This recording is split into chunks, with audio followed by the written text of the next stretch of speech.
Hello everyone and welcome to the Top 5 here on Press TV. Iran's President Hassan Rouhani says the Nuclear Non-Proliferation Treaty entitles his country to uranium enrichment, and that is Iran's red line.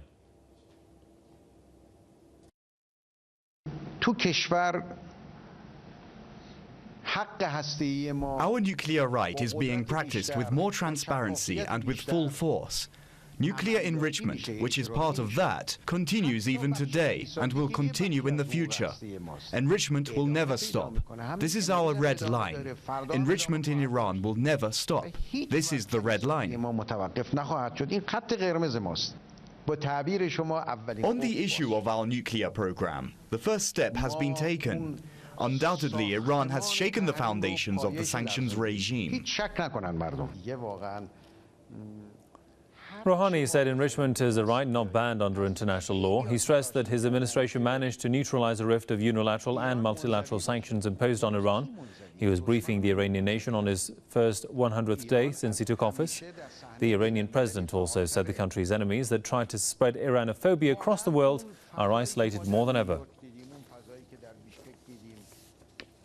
Layo Shazdi, political commentator, joins me from Puerto Rico. Welcome, sir. Mr. Shazdi, just how fair and balanced was the latest deal on Iran's nuclear program?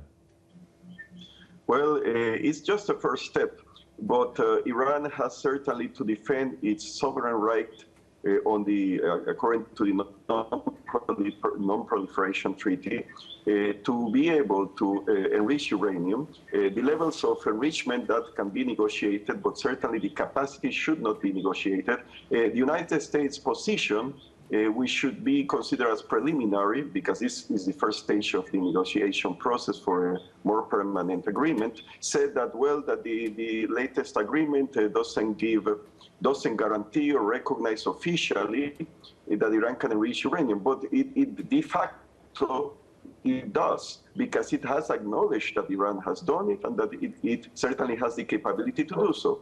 From there, it will be negotiated. But I would like to clarify to the audience that before, the United States and its allies like the United Kingdom, France, Israel, have not told the truth when they say that, well, if Iran wants to enrich uranium above 20% of uranium-235, that means that it wants a nuclear weapon, especially if it enriches it to 90%, etc.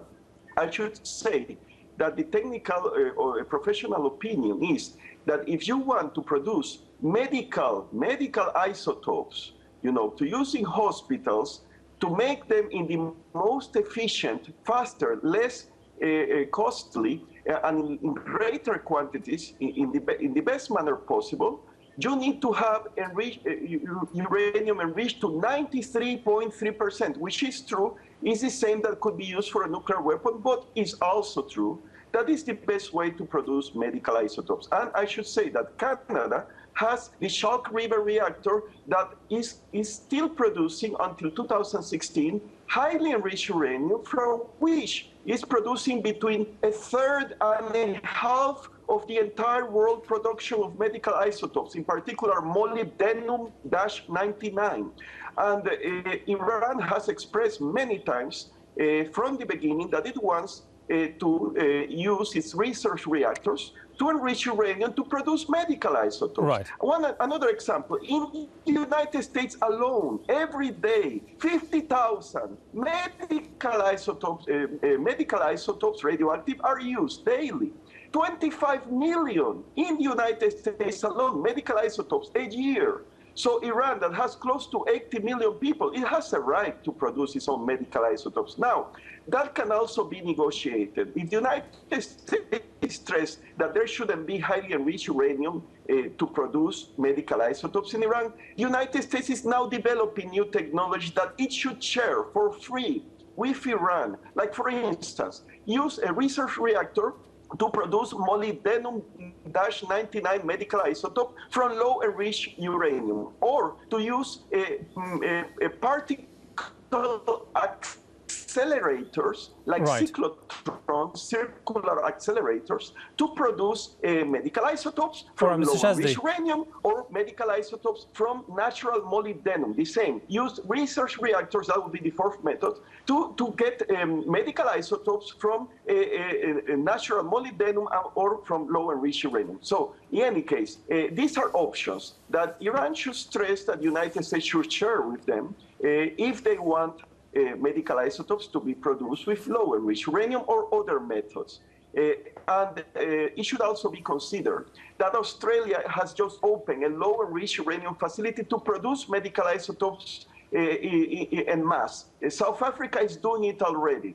So it's an industry, you see. It can also be business. And Iran should not relinquish its right to produce medical isotopes to favor companies in Canada or in Australia, for instance. And let us remember, those are members of the so-called Five Eyes, the five Anglo-Saxon powers that are spying on the world, that is United States, United Kingdom, Australia, Canada, and New Zealand. So it's as important and perhaps difficult path ahead in the negotiating process, but I think there are chances for success as long as Iran remains faithful to its sovereign rights. And of course, Israel should sign the non-proliferation agreement. Israel should sign it and eliminate its nuclear weapons. I'm sorry, I have to leave it there. All right, Mr. Shazdi, I'm sorry, we have to leave it there. Many thanks to Layo Shazdi, political commentator from Puerto Rico. Thanks for your thoughts there, sir.